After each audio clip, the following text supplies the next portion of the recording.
Living alone has its perks. You wake up when you feel like it, hang out at night, eat when you want, do what you want, when you want. It's great not having to worry about anyone but yourself.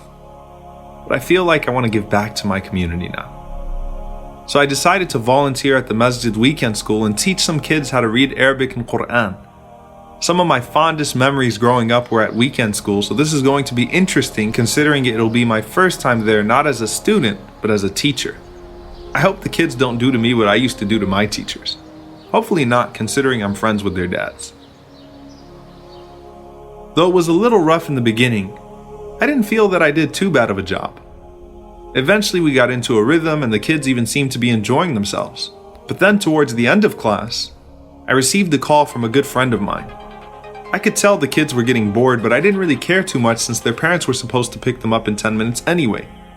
So I told the kids to just take a break and relax until I finished my call.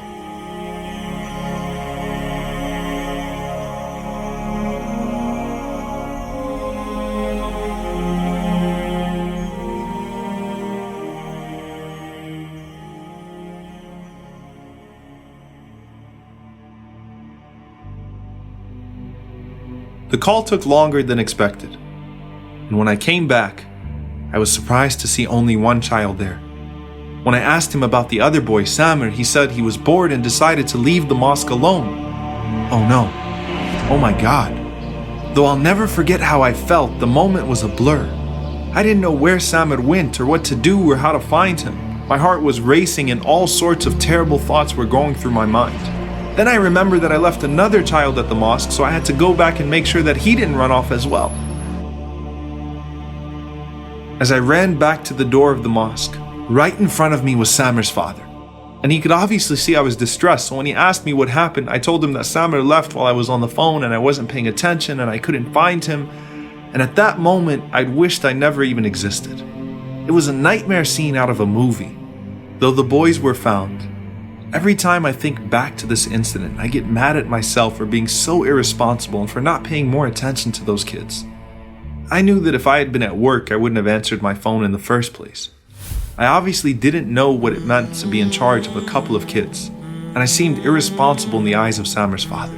He saw me as a teenager who needed to grow up, and he was right, and that was my last day with Samir. When he heard the story, my uncle told me to take it easy on myself, but to realize that responsibility is not limited to parenting or being a husband or a paid employee. We have to be careful with everything and everyone that Allah has put under our care, even if for a moment.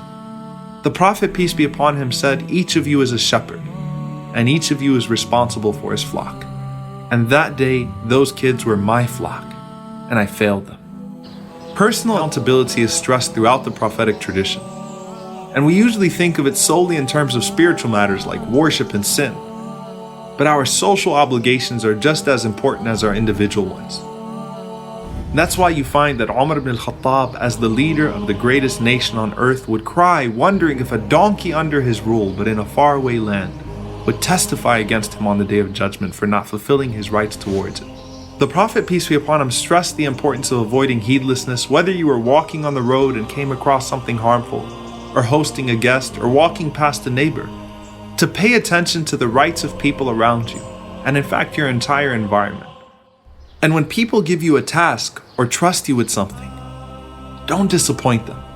Anas radiallahu anhu says that one time the Prophet, peace be upon him, sent me on an errand and I got caught up with the other kids and started playing with them. So the Prophet, peace be upon him, came to me and gently admonished me, lovingly saying, "Unais," which was my nickname, "have you delivered what I asked you to?" Rasulullah, what would you have said to me that day when I almost lost that child? You taught us to be better than that, and to treat every child as our own, every place on earth as our home, and every stranger like family. Sallallahu alayka ya Rasulullah.